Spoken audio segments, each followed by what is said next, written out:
My husband and I loved each other our entire lives. Only to be reborn together in the 1980s. To continue our bond. I waited for him at our first meeting spot, the dance floor, for 2 whole years. When I saw David walking toward me with determination, my heart leaped as I reached out to begin our new life together. But his footsteps passed me, stopping instead before the factory director's daughter. "May I have this dance?" So he wanted someone new. "Emily, you've glanced at the door at least 10 times. Who are you waiting for?" Sophia nudged me as dozens of handsome young men filled the room. "None of these fine gentlemen catch your eye?" I ignored her, keeping my gaze fixed on the entrance. Today was supposed to mark the beginning, the day I'd first meet David. My husband from our previous life. In our past existence, we'd been the golden couple everyone admired. Starting with nothing, we'd built our lives together over 6 decades, enduring poverty, arguments, triumphs, tears, and frustrations. Yet never once considering separation. We'd shared single steamed buns during lean times and huddled for warmth in unheated rooms. Even after moving into our mansion, we never forgot to help relatives and friends.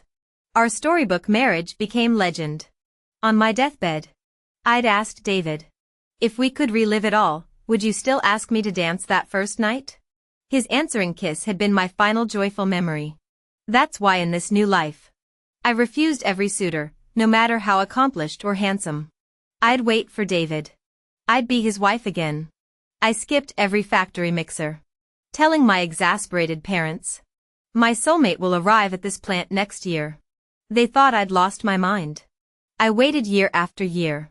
David, who should have joined our factory in 1986, didn't appear until 1988. Turned out he'd enlisted for 2 years, fulfilling what he'd often called his greatest regret in our past life. Had he been reborn too?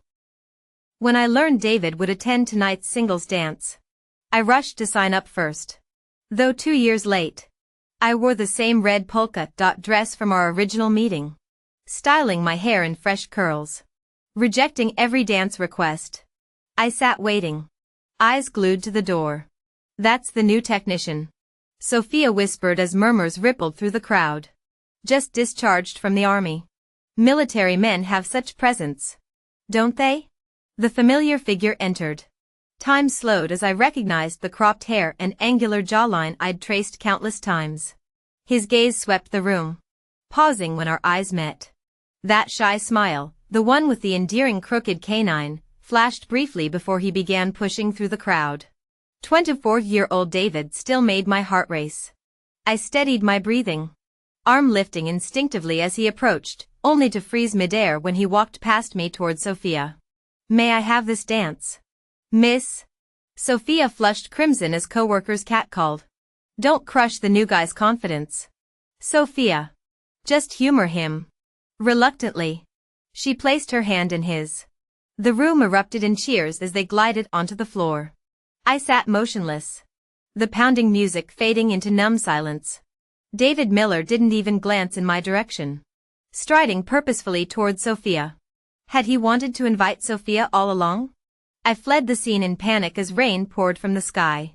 Memories from my previous life flooding back. In that past existence, Sophia had invited me to this singles dance. Every detail of my outfit, the red polka dot dress she often wore, the voluminous curls mimicking Hong Kong soap operas, had been her doing. We shared similar height and build, and when fully styled, we could have passed for twins. Too nervous to dance, I'd huddled in the corner. That's when David approached me head bowed, declaring before the entire crowd, "Miss, may I have this dance with you?" Under the dim stage lights, he kept his eyes lowered. When I froze, he blurted, "I've liked you for ages. Please dance with me." My heart hammered. I'd secretly admired him for months. Being confessed to so abruptly left me breathless. Mechanically extending my hand, I mumbled, "I like you too." Colleagues erupted in cheers. Only then did David finally meet my gaze. Back then, I mistook the shock in his eyes for joy. After that dance, I pursued him relentlessly. He never refused. The factory crowd deemed us a couple. And marriage followed like clockwork. His emotional distance? I'd assumed that was just his nature. But tonight's dance floor revealed the truth, that smoldering look was meant for Sophia. She'd once joked about weak knees for men in uniform. Now I understood why David enlisted immediately after Rebirth. His regret had always been Sophia.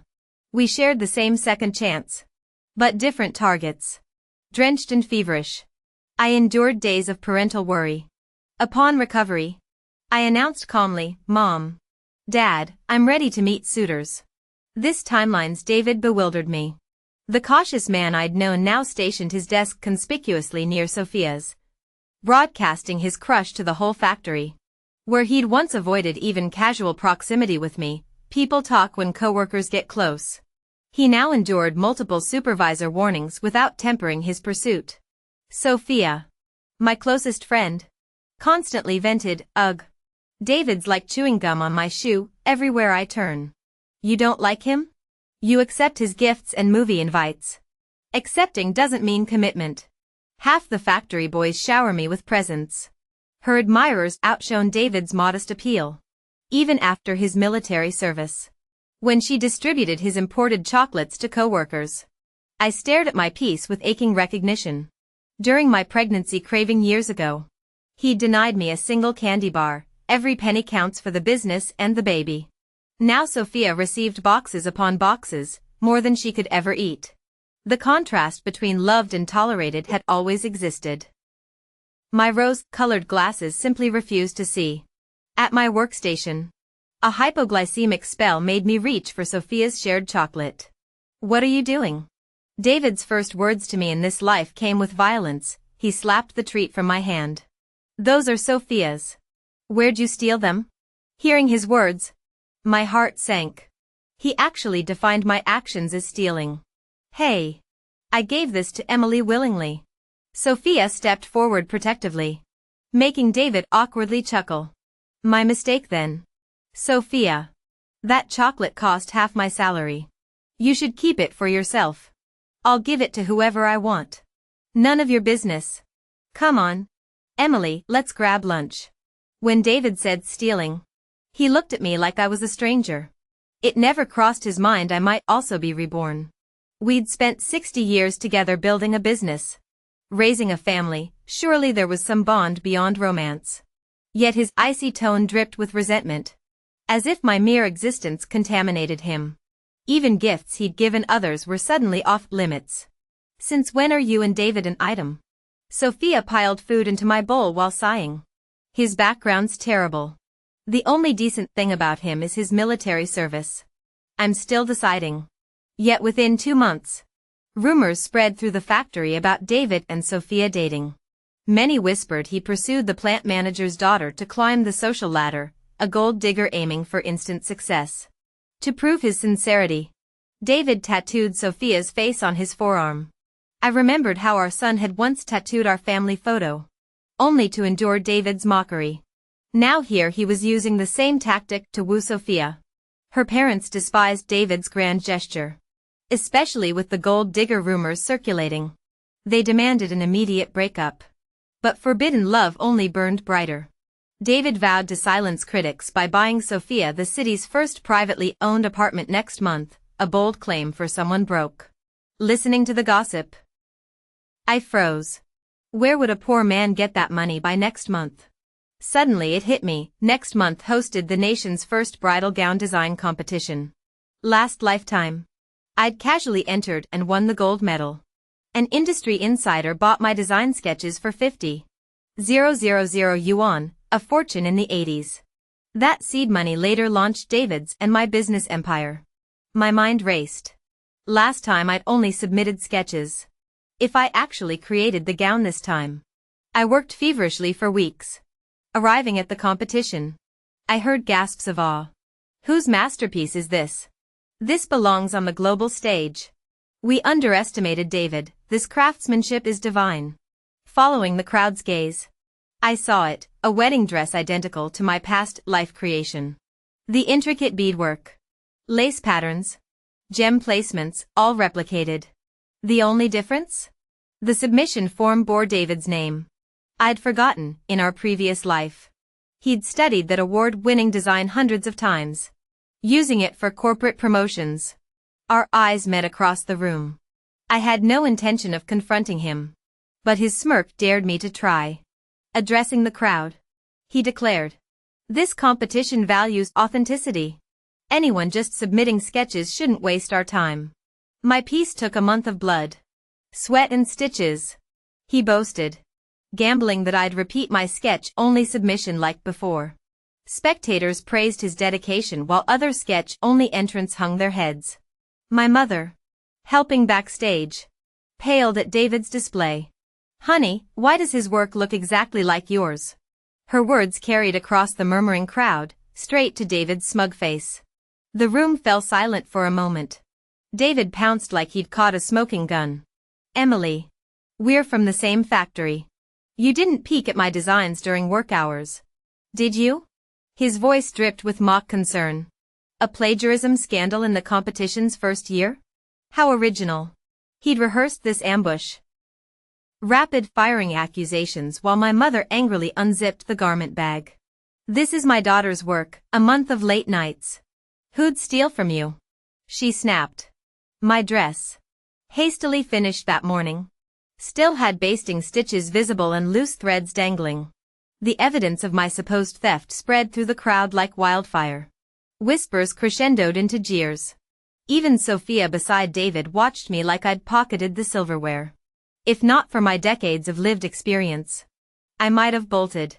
Instead, I calmly completed my registration forms under their judgmental stares. David switched to magnanimous theater. "Let's be charitable, maybe Emily got tempted by the prize money. We're colleagues, after all." He spread his hands like a street preacher. "Designs can accidentally resemble each other.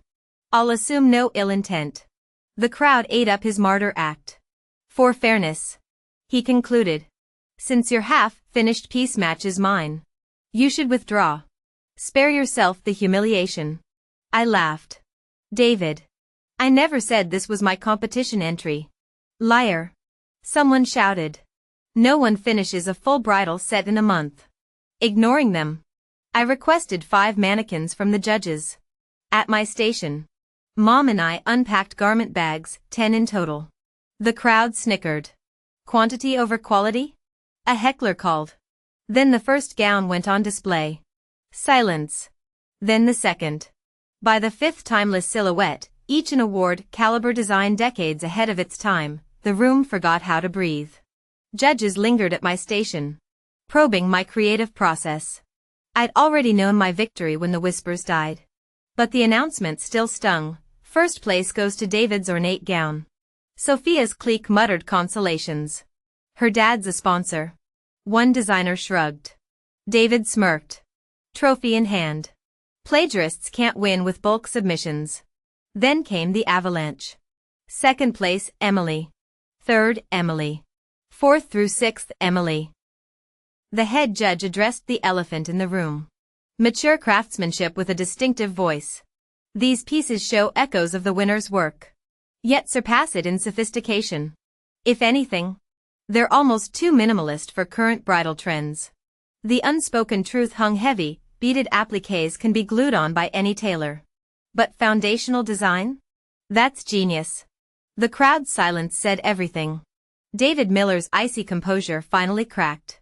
I, Emily Johnson, delivered my acceptance speech calmly, emphasizing only one point, available for purchase. The judges' eyes gleamed with interest as they examined my work. The authenticity needed no explanation, the designs spoke for themselves. Even Sophia saw through David's facade, shooting him a withering look before storming out. David remained rooted in place, desperation etched on his face. When the auction began, his bridal collection opened at $10,000. Mr. Brown, Sophia's father, pushed it to $15,000. Before bids stalled. I bit my lip, remembering how my previous life's collection had sold for $50. Had that mysterious bidder not shown up this time? As my turn approached, Mr. Brown cornered me. He whispered, Stay with the factory and I'll promote you. Before I could respond, the auctioneer announced my 5-piece collection. $50. 000. $150. 000.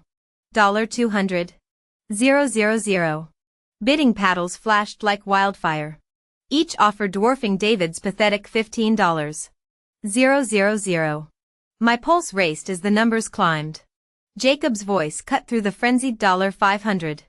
000. The same enigmatic buyer from my past life materialized. Business card extended.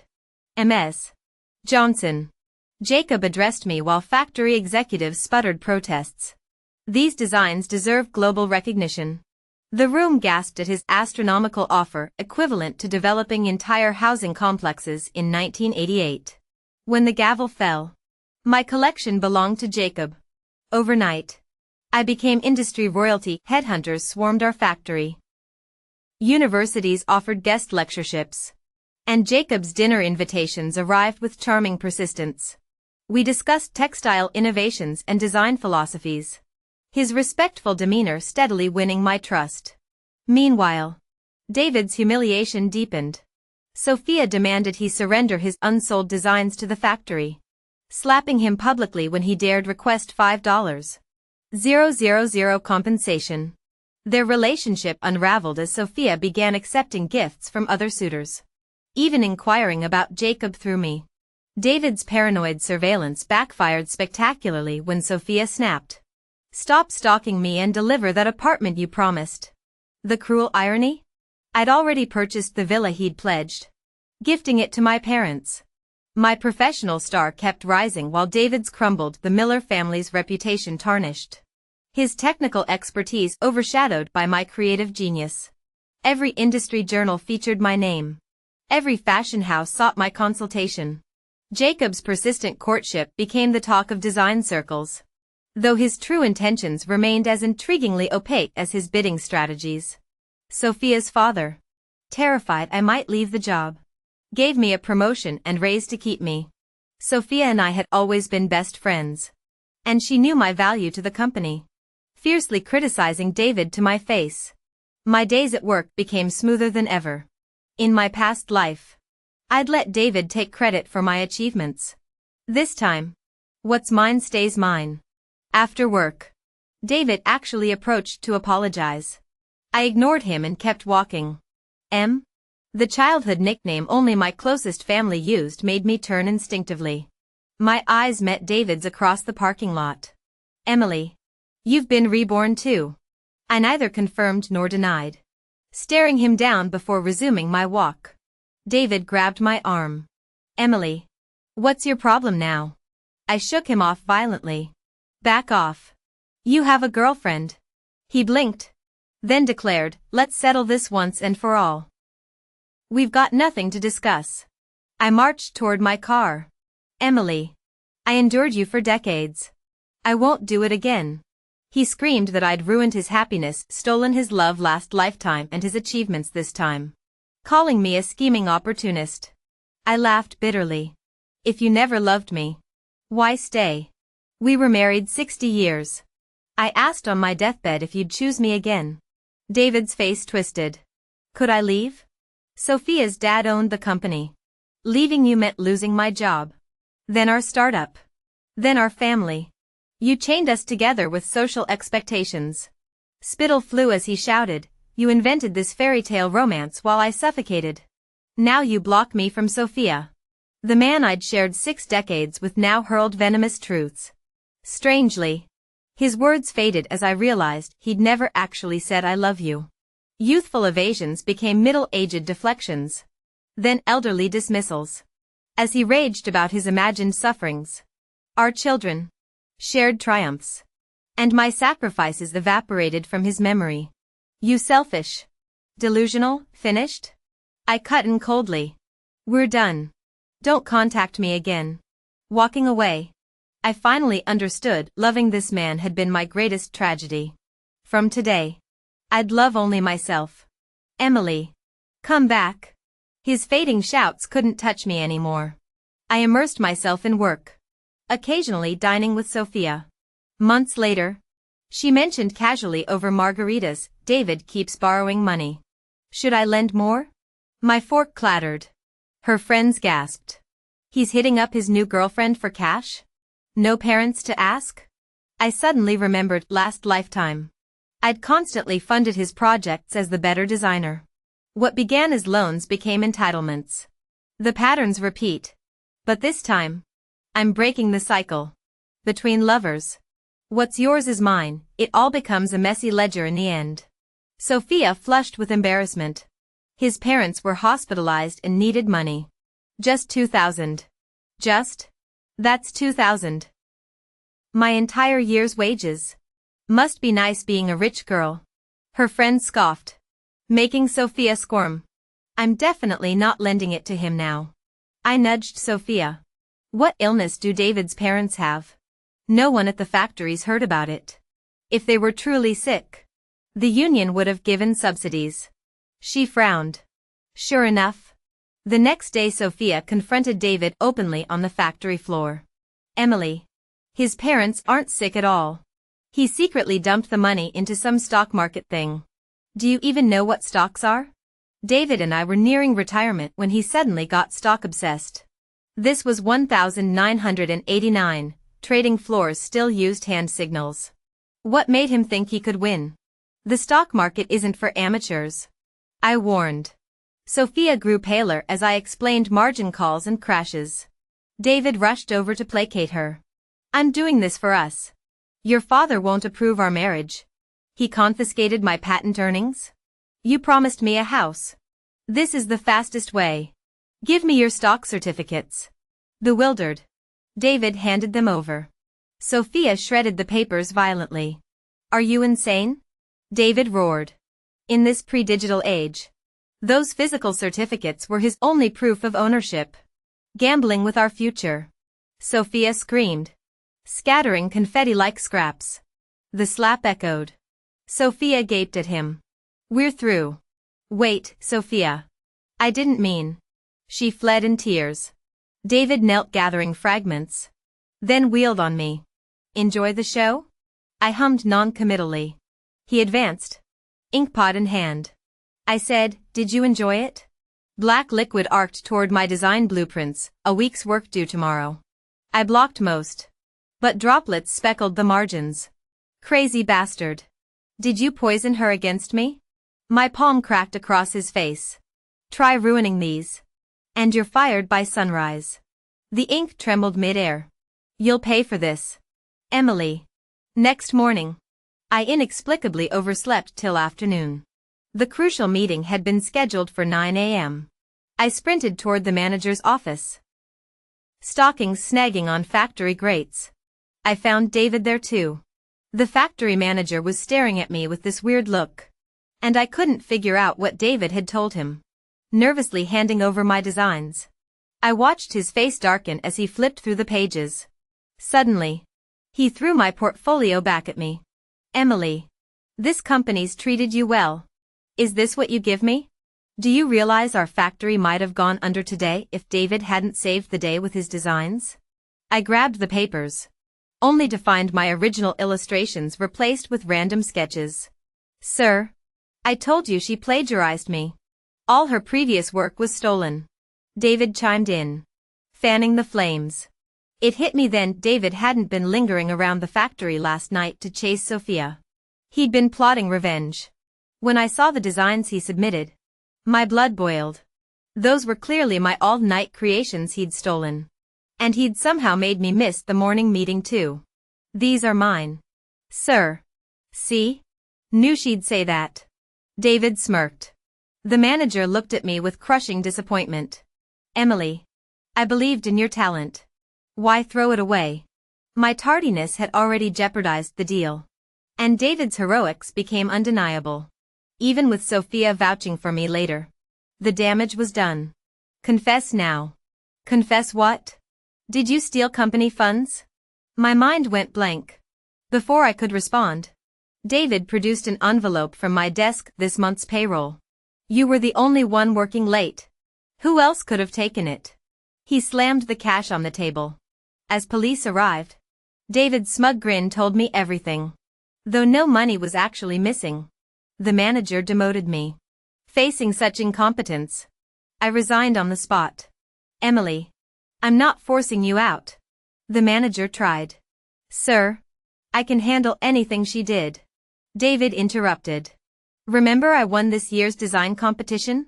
Keeping a thief here risks everything. First my work. Now company funds. Most coworkers believed it was a misunderstanding. But I refused to apologize for crimes I didn't commit. The thought of working with David made my skin crawl. He cornered me on my way out.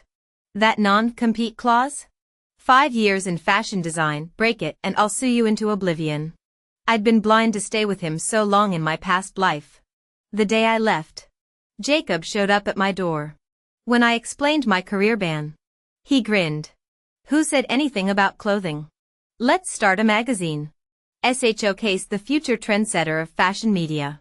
Turned out he was the visionary behind it. David sent spies to my new office building, but they left disappointed finding 0 looms. Pouring my soul into the magazine, I watched Jacob's respect grow from kid to Emily to MS Johnson. Our debut issue took the market by storm. My fashion analysis earning his awed praise. All while David's petty schemes crumbled to dust. Jacob picked me up and spun me around 3 times, shouting, "My precious Emily." During my first month, I earned what previously took me a whole year to make. Are you sure you didn't make a mistake with my paycheck? This is your standard compensation package, plus year-end bonuses. All right then. Boss, give me all your orders. I threw myself wholeheartedly into managing Showfield. Jacob and I traveled across the country attending shows, networking with industry heavyweights, and exchanging resources. My life became hectic yet fulfilling. Within a year, Showfield's success attracted hordes of competitors offering hefty sums just to secure ad space in our magazine.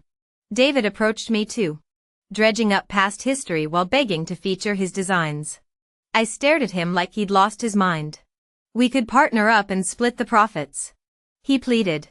My workshop's barely surviving, I need this money desperately. Emily, there's still history between us. You can't treat me like this. Not my problem, I said coldly. David's life had spiraled downward since failing to steal my position, remaining a low-level technician. His competition attempts drained funds without yielding awards, while stock market gambles buried him in debt. He could no longer afford Sophia's luxury restaurant outings or designer shopping sprees. When he tried cutting back, Sophia stormed into my office fuming. He cooked me a pathetic birthday dinner yesterday. The only protein was eggs. Our first shared birthday and this is what I get? The furious blonde collapsed dramatically on my sofa. You're complaining about homemade food? I raised an eyebrow. She jabbed my forehead. If a man won't spend on your birthday, what does that say? My regular dinners have 4 dishes with proper meat. I'm not living like some peasant. Few women shared Sophia's materialistic mindset back then. It took me years to understand her 1 + 1 must equal 3 philosophy. I regret being with him, she confessed. But I swore blood oaths to my family about this relationship. I offered vague platitudes, knowing better than to interfere. For my own birthday, Jacob reserved the city's most exclusive steakhouse, the same place David had perpetually postponed visiting until it closed in my past life. Over a towering chocolate cake, we discussed expansion plans and tropical vacation ideas. Contentment warmed me like the candlelight, until violent thuds erupted from the neighboring booth. Sophia, why won't you marry me? I've got candles, roses, a ring, everything. David's drunken roar carried through the partition. We're done. You tricked me into this humiliation. Sophia's heel clacked angrily. Let go. Don't touch me. I've invested too much. You're mine tonight. I burst through the curtain to find David pinning a tearful Sophia beneath him. Emily. Help. She sobbed. You again. Emily? David slurred. Waiters. This is the VIP section. Jacob shoved David off while Sophia scrambled into my arms. I whispered comforting words to Sophia and loudly called the waiter to alert the police. Only then did I clearly see David. After a year apart, he'd become gaunt with sunken cheeks and lifeless eyes. Who said you could call the cops? I didn't do anything. This is my girlfriend. We're getting married soon. Who's your girlfriend? You were clearly trying to rape me. Jacob restrained David. Stay down. David hung his head, rocking back and forth. Bullying me. You're all bullying me. Emily. Why must you keep suppressing me in this life? I'm already suffocating under your pressure. His entire body began trembling violently as he broke free from Jacob's grip. Grabbing a steak knife from the table, he lunged at us wildly. David had gone mad. I pulled Sophia to safety while Jacob tackled him by the ankles. They wrestled fiercely until police arrived quickly, leaving Jacob with only minor injuries. When restrained, David passed by me. His clouded eyes met mine. You're laughing at me inside, aren't you, Emily? I just wanted to be with Sophia. What's wrong with that? Sophia kicked David sharply. I smiled coldly. I was like that in my past life too. The light vanished from David's pupils instantly. Convicted of attempted rape and assault with a deadly weapon, he received 5 years imprisonment. In our previous lives, David's success had relied entirely on my unseen support. Without that foundation in this lifetime, his confidence warped into delusional arrogance, though he never realized it. Later, we heard he died in a prison brawl. As for me, I've claimed a new existence now. Not someone's wife. Not anyone's shadow. This life belongs solely to me.